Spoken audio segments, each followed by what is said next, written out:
Let's discuss the title of the story, Wasp's Nest. The title Wasp's Nest serves both as a literal and metaphorical element in Agatha Christie's short story. Agatha Christie की short story में wasp nest title जो है इसका एक literal level पे और एक metaphorical level पे इस्तेमाल किया गया है. ऑन द लिटरल लेवल, शाब्दिक अर्थ जो है लिटरल लेवल पे इसको समझने की कोशिश करते हैं. The story involves an actual wasp nest that John Harrison intends to deal with. वास्तव में ही ततैये का नेस्ट है जो कि जॉन हैरिसन के गार्डन में है और वो इससे निपटना चाहता है. The wasp's nest becomes a crucial plot point as it provides Hercule Poirot with the context and setting to discuss the danger that Harrison is in. तो ये वास्प नेस्ट जो है अपने आप में काफ़ी इम्पोर्टेंट प्लॉट पॉइंट बन जाता है क्योंकि ये पुआरो को पॉइंट देता है इस कहानी के कॉन्टेक्स्ट में और सेटिंग में, ताकि वो हैरिसन जिस तरीके के वो खतरे में था तो उसको वो डिस्कस कर सके. ऑन ए मेटाफोरिकल लेवल, तो मेटाफोरिकल मीन्स एक अन्य रूप में भी इसका इस्तेमाल किया गया है. The title encapsulate the stories themes and intentions. तो अन्य रूप में हम देखते हैं जो इस कहानी में जो टेंशंस हैं या थीम्स हैं वो मेटाफोरिकल लेवल पे हम समझते हैं.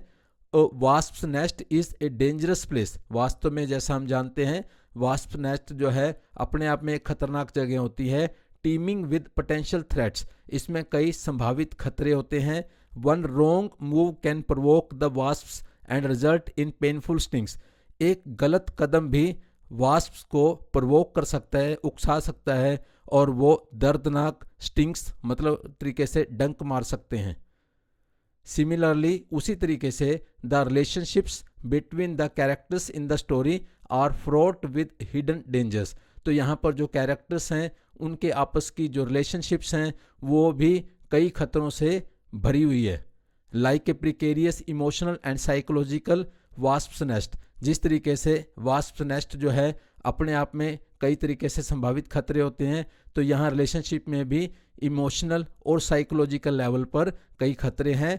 In a tight circle of friends and a fiancee, तो हम देखते हैं एक सर्कल है फ्रेंड्स का जिसमें जॉन हैरिसन है, क्लोड लैंगटन है और हैरिसन की फियोंसे मीन्स मंगेतर मिस मोली डीन है. Submerged jealousies and hidden motives create a volatile environment that could erupt into violence और बिट्रेयल. तो इनके जो आपस के रिलेशंस हैं वो काफ़ी जेलसीज से भरे हुए हैं और इसके अलावा कई उनके अपने हिडन मोटिव्स हैं और जिसमें कोई हिंसा या धोखा इस तरीके की संभावनाएं हमेशा बनी रहती हैं.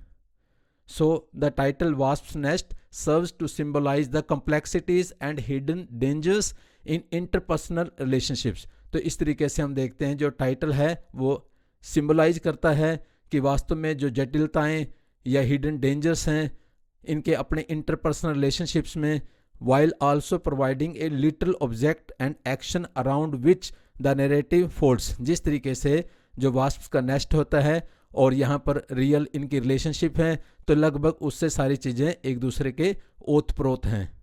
लाइक ए वास्प नेस्ट की जैसे ही the situation needs to be handled delicately and carefully. जैसे वास्प नेस्ट को हम बड़े ध्यान से हैंडल करते हैं, ठीक इसी तरीके से अपने रिलेशंस को भी. And this is exactly what Poirot aims to do as he tries to prevent a murder. और यहाँ पर जैसे एक मर्डर होने वाला है उसको रोकने के लिए डिटेक्टिव पुआरो जो है उसी तरीके से केयरफुली एंड डेलिकेटली इस सिचुएशन को हैंडल करता है. Thank you. Comment and subscribe please.